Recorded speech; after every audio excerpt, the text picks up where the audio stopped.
അരുൺ, ദേശീയ നേതൃത്വം മുന്നോട്ട് വെച്ച മുഖമാണ് രാജീവ് ചന്ദ്രശേഖർ.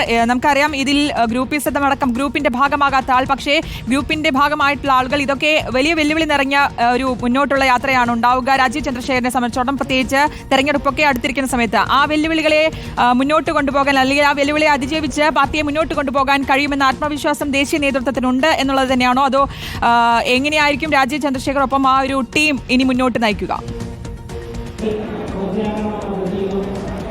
ശ്രുതി, പ്രധാനമായിട്ടും കഴിഞ്ഞ ദിവസം ഈ പ്രകാശ് ജാവ്ദേക്കർ ഇത്തരത്തിലൊരു നിർദ്ദേശം വെക്കുമ്പോൾ തന്നെ അവസാന ലാപ്പിലും ഏറെ ശുഭാപ്തി വിശ്വാസമുണ്ടായിരുന്നു. കെ സുരേന്ദ്രന് പ്രത്യേകിച്ച് മുന്നിൽ തദ്ദേശ സ്വയംഭരണ തെരഞ്ഞെടുപ്പ് ഏറെ അടുത്തിരിക്കുന്ന ഒരു ഘട്ടത്തിൽ 5 വർഷം പൂർത്തിയായെങ്കിലും സുരേന്ദ്രന് ഇനിയൊരു അവസരം കിട്ടുമെന്നുള്ളൊരു പ്രതീക്ഷ അദ്ദേഹത്തിനുണ്ടായിരുന്നു. പക്ഷേ അതൊക്കെയും അസ്തമിച്ചുകൊണ്ടാണ് ഇത്തരത്തിലൊരു വലിയൊരു നീക്കം ദേശീയ നേതൃത്വം നടത്തിയത്.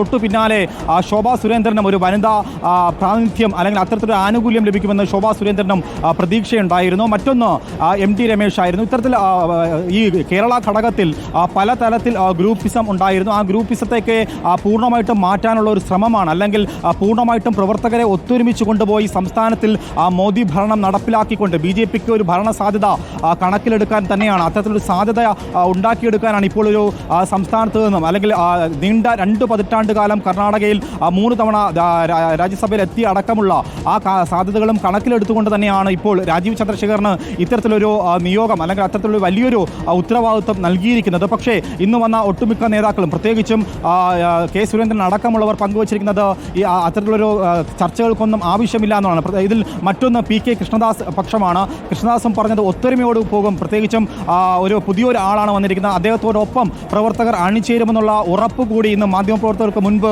വച്ചിരിക്കുകയാണ്. പ്രധാനമായിട്ടും വരുന്ന തെരഞ്ഞെടുപ്പുകൾ തന്നെയാണ്. തെരഞ്ഞെടുപ്പിൽ വലിയ നേട്ടമുണ്ടാക്കുമെന്ന് ശോഭാ സുരേന്ദ്രനും അതുപോലെ തന്നെ PK കൃഷ്ണദാസ് അടക്കമുള്ള നേതാക്കൾ പങ്കുവച്ചിരിക്കുന്നു. ആ ഉറപ്പ് മാധ്യമങ്ങൾക്ക് മുൻപ് പങ്കുവച്ച ഉറപ്പ് വരുന്ന നാളുകളിൽ എത്രത്തോളം പ്രായോഗികമായിട്ട് കൊണ്ടുവരാനായിട്ട് BJP നേതാക്കൾക്ക് കഴിയുമെന്ന് ചോദിച്ചാൽ അതിനി കാണേണ്ടിയിരിക്കുന്നു, കണ്ടറിയേണ്ടിയിരിക്കുന്നു എന്നുള്ളത് തന്നെയാണ്. എന്തായാലും BJPയുടെ ദേശീയ നേതൃത്വത്തിന് വലിയ ശുഭാപ്തി വിശ്വാസമുണ്ട്.